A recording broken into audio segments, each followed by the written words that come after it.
Frankenstein é a história de pai ausente mais famosa do mundo e acaba de estrear nos cinemas brasileiros numa adaptação de Guilherme Del Toro. Eu não sei vocês, mas eu estava super ansioso para a estreia de Frankenstein 2025.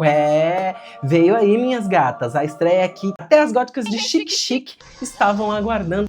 E o Guilherme Del Toro também, há 35 anos, o cara tá querendo adaptar essa que é uma das maiores obras de ficção científica desde os anos 90. Uma das maiores obras de ficção científica, não. A obra de ficção científica que inaugura o gênero, e ela foi escrita por Mary Shelley quando tinha apenas 18 anos.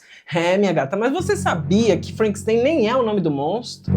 E você sabia que não é nem exatamente uma obra de terror? Então vem comigo que eu vou te contar todos os pormenores, simbologias e tudo que você precisa saber para ir assistir a estreia de Frankenstein na Netflix no dia 7 de novembro com os olhos bem treinadinhos. Meus amores, a história de Mary Shelley atravessou os séculos e ganhou mais de 80 adaptações para o cinema, incontáveis versões inspiradas, sendo a primeira adaptação para o cinema de 1910, logo nos primórdios, do cinema hollywoodiano.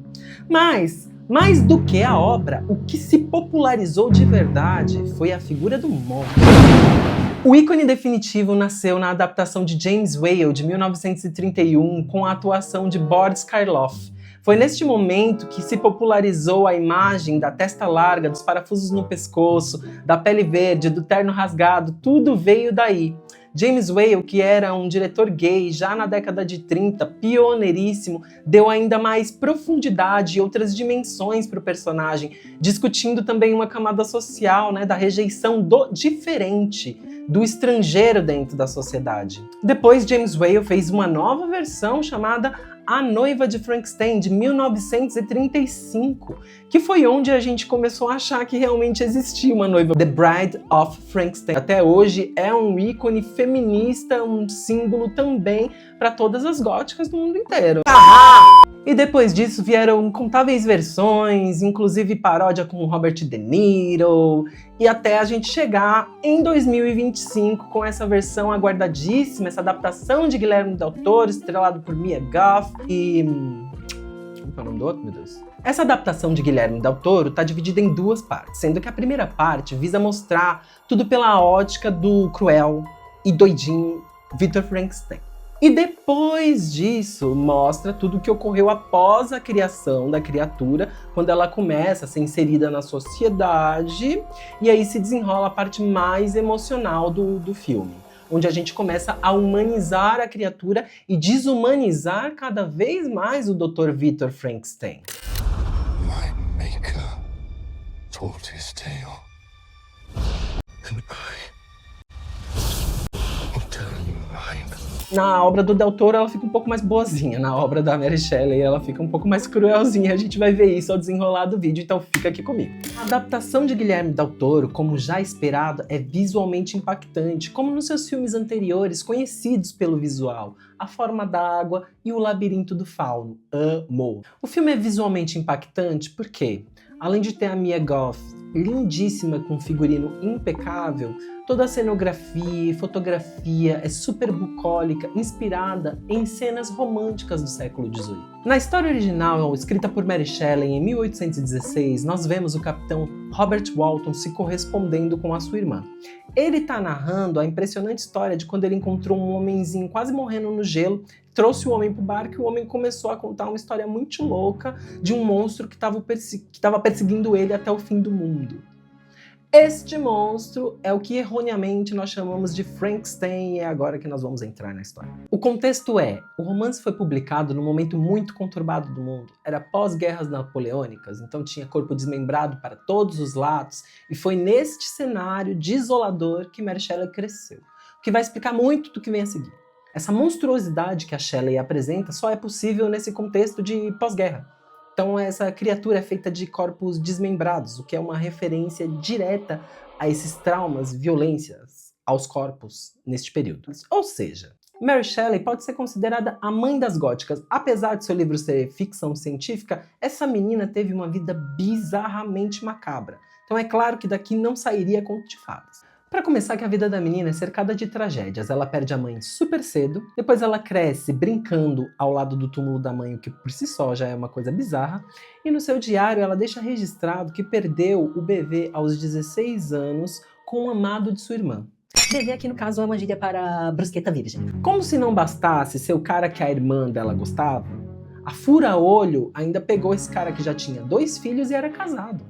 Determinado dia, Mary Shelley aparece grávida ao lado de Percy Shelley. E aí isso causou um alvoroço enorme. Sua irmã acabou se desvivendo. A esposa, ex-esposa de Percy Shelley, estava grávida, além dos 2 filhos, estava grávida e apareceu boiando no rio. Dizem as histórias que foi para abafar a questão dele já ser um homem casado. Sim, gente, não só ela gostava de brincar ao lado de túmulos, como gostava de dar ao lado de túmulos, e todo mundo ao lado dela morreu, tudo isso para ela ficar junto com este homem. Enfim. E logo no início do filme de Guilherme Del Toro, Victor Frankenstein narra ao capitão do barco a sua história, o que levou ele até ali. Iniciando pela sua infância, quando ele perde a sua mãe. Morte essa nunca superada. Isso te lembra alguma coisa? Ele perdeu a sua mãe durante o parto do seu irmão William, que virá a ser o seu eterno rival. Tanto no livro quanto no filme fica bem clara a rinha entre os 2 irmãos que vão disputar a mão de Elizabeth. E aqui é importante a gente notar que o Dr. Victor Frankenstein perde a sua pureza quando ele perde a sua mãe, e que ele vai se transformando em um monstro conforme a história vai avançando. Além da morte da mãe, o pai dele não se dava muito bem com ele era meio doentinho, meio frágil, o pai dele dizia que ele era fraco, o pai dele preferia o William, que era mais alegre, mais disposto, tudo mais. Todo esse cenário conturbado é que cria a personalidade de Victor Frankenstein. O subtítulo de Frankenstein é muito importante para a gente entender a tragédia anunciada dessa história. O Prometeu moderno. Prometeu foi um titã, segundo a mitologia grega, enganou os deuses e tentou dar a eles o fogo do conhecimento. E por isso ele foi punido a uma eternidade de dor, onde o seu fígado todo dia se regenera para que uma águia venha, come e ele se regenera de novo, a águia venha, come e ele se regenera de novo. Mary Shelley transporta este mito para a ciência moderna, com o Victor Frankenstein representando Prometeu, que tentou roubar o conhecimento dos deuses, tentando superar a morte, neste caso. E ele é punido por isso. Se você nunca leu a obra e nunca assistiu nenhum filme e não conhece a história de Frankenstein, então vem comigo, eu vou contando pouco a pouco e aí você vai descobrindo comigo como se desenrola essa história. Então já deu para entender que o Dr. Frankenstein não conseguiu superar a morte de sua mãe e vai tentar dar vida a um amontoado de carne que ele vai coletar ali dos corpos de guerra. E aí o próprio Guilherme Del Toro deu uma entrevista falando sobre o seu filme ser uma meditação sobre uma história de abandono paterno, mais do que um filme de horror. E tomara que muitos homens se sintam muito representados na Netflix no dia 7 ao assistirem essa adaptação de Frankenstein, porque história aqui de pai ausente é o que não falta. Bye. A trama segue e Victor Frankenstein apresenta o seu projeto aos seus pares e é ridicularizado. Porém, uma pessoa fica interessada no seu projeto. E essa pessoa, que virá a ser o seu mecenas, é também um mercador de armas durante a guerra. E também o tio de Elizabeth, interpretado por Mia Goth, que é a noiva de seu irmão William. E ele se apaixona por Elizabeth, que é uma mulher cativante, audaciosa, inteligente e convicta de seus valores, que vai contra as ideias do Dr. Frankenstein e vai contra também as ideias do seu tio mercador de armas. E veja só que engraçado, além dele fornecer dinheiro para o Dr. Frankenstein fazer a sua pesquisa e concluir o seu projeto, ele também fornece as armas que matam as pessoas, que fornecem os corpos para que o Dr. Frankenstein possa fazer o seu projeto. Que mecanismo? Com financiamento em mãos e com dor de cotovelo pelo noivado do seu irmão, ele segue com o seu projeto e obtém êxito. Porém, o seu sonho ele não imaginava. Vai se concretizar, mas vai se concretizar como o maior pesadelo da sua vida. E assim que ele dá vida à sua criatura, que é uma bricolagem, uma espécie de fuxico de carne, um monte de pedaços de pessoas, a gente começa a se questionar e começa a procurar nessa criatura estranha alguma natureza humana. A gente vê muita pureza, como se ele fosse uma criança, ele ainda é imaturo intelectualmente, está aprendendo algumas palavras, e a gente começa a se compadecer dessa criatura esquisita, Só que o seu criador não. E logo o Dr. Victor Frankenstein começa a tratá-lo como um animal, o coloca acorrentado em um calabouço. Ai, eu não sou cachorra.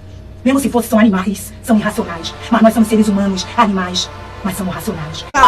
Victor Frankenstein recebe uma visita repentina do seu irmão e de sua amada Elizabeth, que é muito curiosa e que acaba indo ao calabouço e encontrando a criatura. E logo se internece por aquela criatura estranha e ensina a ela o que é afeto. Aqui é que a beleza do filme se apresenta, porque Elizabeth, que é uma pessoa obcecada por encontrar o que há de bom no mundo, encontra a pureza que ela tanto procurava dentro da criatura. Ela é capaz de enxergar a beleza além da aparência. Uma beleza que a gente vê através do gesto. É a beleza da alma. E aí nós chegamos a um momento crucial do filme, na minha opinião, que é quando o irmão William pergunta ao Dr. Victor qual parte dessas várias partes que compõem essa criatura guardam nele a alma. Isso meio que é a essência da história e nos leva a mais uma palestrinha sobre mitologia grega. Você já ouviu falar do paradoxo de Teseu? Quem é ela? Imagine um barco. Imagine um barco que ao longo dos anos teve todas as suas madeiras trocadas. Esse barco, depois de 10 anos, ainda é o mesmo barco? Que parte deste barco guardaria em si o que constitui a aura do barco, o que faz o Pérola Negra depois de ter todas as suas madeiras trocadas? No caso da criatura, podemos fazer a mesma pergunta. Se ele é composto de várias partes de corpos recolhidos da guerra, ele ainda é humano? Que parte de todas essas partes guarda o que seria a alma que o constituiria como humano? Não sei, eu sei que o fato é que no filme o diretor faz questão de humanizar a criatura e Elizabeth enxerga isso, mas Dr. Victor não. E ele decide por fim a vida da criatura, explodindo seu laboratório lá com um monte de combustível inflamável. Só que aí a criatura consegue se libertar do calabouço que ela estava aprisionada quando esse covarde começou a colocar fogo em tudo. E o Dr. Victor é que se fode no final, porque com a explosão ele acaba perdendo a sua perna. Mas aí é que nós temos um plot. Enquanto ele trata lá a sua perna, Dr. Victor Frankenstein nem imagina que a criatura está ganhando corpo intelectual e vai voltar para se vingar.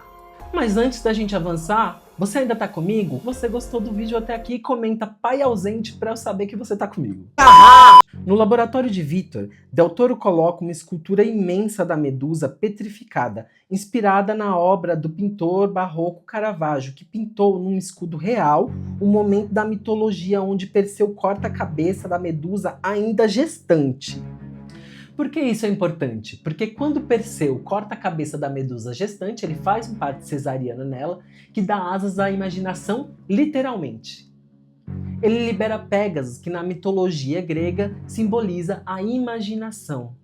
E também o seu completo oposto, o seu irmão gêmeo Crisaor, que representa o terror, o caos, o pesadelo.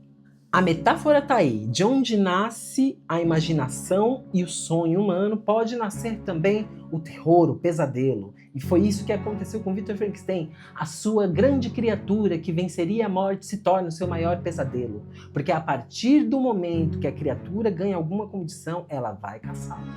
E aí Del Toro nos apresenta a segunda parte, com a história contada pela ótica da criatura, que depois de quase ser explodida pelo seu pai, foge pela floresta, é atingida por vários tiros por caçadores que lá estão e se esconde dentro de um celeiro durante vários meses. Celeiro esse que é das mesmas pessoas que tentaram matá-lo na floresta. Do celeiro ele consegue ver a rotina daquela família, que é representada por um pai, por uma mãe, por um irmão, tem ali também uma criança e um velho cego. Até então, nós duvidávamos da capacidade intelectual da criatura, porque ela só conseguia falar duas palavras, Victor e Elizabeth. Mas, ao ver a criança sendo alfabetizada pelo seu avô, ele acaba também dando um salto de maturidade intelectual. É muito importante estudar. Um beijo da Anitta. Ele aguarda vários meses, e quando finalmente ele tem a oportunidade de ficar a sós com o velho cego, ele se apresenta. E aí nós temos uma das partes mais bonitas da história. O velho já sabia que ele estava por lá, com seu sentido aguçado ele chamava-o de espírito da floresta. Mas quando ele se apresenta, ele vê que é uma criatura pura e por não poder enxergar a sua aparência horrenda, ele acaba o acolhendo, enxergando somente a beleza de sua alma. Então o velho escuta a sua história, o alfabetiza e nós precisamos voltar mais uma vez para a Grécia Antiga. Dessa vez pela ótica do filósofo e historiador Michel Foucault. O ideal grego de amizade era uma relação estabelecida também numa relação de conhecimento. Nessa relação de Herômeno e Erastes, um homem mais velho guia um homem mais jovem rumo à sua maturidade intelectual e moral. E foi isso que aconteceu entre o velho cego e a criatura que finalmente dá o salto intelectual necessário para ir resgatar o seu passado, ver o que aconteceu e finalmente ir atrás do seu pai que o abandonou para cobrar pensão. A criatura vai dar uma voltinha para tentar ver o que aconteceu e ver se encontra alguma pista de seu pai. E quando retorna à cabana do velho cego, encontra o velho sendo devorado por lobos e mais uma vez ele se confronta com a violência da vida. E então a criatura encontra o seu pai. E ele chega até que de boa, ele chega fazendo um pedido simples. Por favor, me dê uma esposa para que eu não tenha que ser monstro, solitário pelo resto da eternidade. Ele só queria ser amado. E é claro que o Dr. Victor Frankenstein, com esse ego enorme de querer controlar tudo e de querer ser Deus, diz: não, eu vou deixar uma criatura horrenda como você se reproduzir e povoar a terra de monstros? Então chegamos ao momento onde o livro se difere um pouco da adaptação de Del Toro. No livro, a criatura vai matando pouco a pouco para ensinar ao seu criador o que é experienciar a dor de se sentir sozinho. Na obra original, Victor diz sim à criatura: pô, vou criar uma companheira para você, vai lá, depois você volta para buscar ela. Mas aí na última hora ele desiste e destrói a amada da criatura. E deixa ele ainda mais furioso, e aí é que ele parte para a agressão. No filme, a criatura encontra o Dr. Victor Frankenstein, pede para ele uma companheira e de cara ele já diz não. E aí a criatura fica puta, joga ele contra a parede, todo mundo que tá lá embaixo... Ah, porque detalhe, vai rolar um casório entre Elizabeth e William nesse mesmo dia. Então todos lá para ver o barraco entre pai e filho. E aí todo mundo sobe para ver o que tá acontecendo, porque a criatura tá quebrando tudo lá em cima. Elizabeth chega, tenta defender a vida da criatura, quando seu próprio pai tenta atirar contra ele. Elizabeth acaba recebendo um tiro, ela morre, o irmão William é jogado contra a parede, ele morre, Dr. Victor Frankenstein fica sozinho, e aí ele vai até os confins da Terra atrás da criatura. E aí, nessa saga, indo atrás da criatura, é que eles chegam àquele ponto onde Dr. Victor Frankenstein está quase congelando no Ártico e é encontrado pelo capitão, que vai abrigá-lo e ouvir a sua história. E chegamos ao fim do que seria a adaptação de Frankenstein por Del Toro. E é isso, fim. Aqui não tem spoiler porque essa história já foi escrita há mais de 200 anos. Então chegamos ao fim dessa longuíssima reflexão, e aí você comenta aqui pra mim quem é o verdadeiro monstro, o Dr. Victor Frankenstein, o pai ou a criatura? Meu nome é Johnny e sejam bem-vindos ao Barraco Existencial. Se você chegou até aqui é porque você curtiu esse conteúdo, então eu espero que você já tenha deixado seu like. Se inscreva no canal para receber mais conteúdos como esse. E você também pode me seguir no Instagram, @indianajones ou @bafon.art se você quiser me ver em drag. E até o próximo vídeo. Tchau!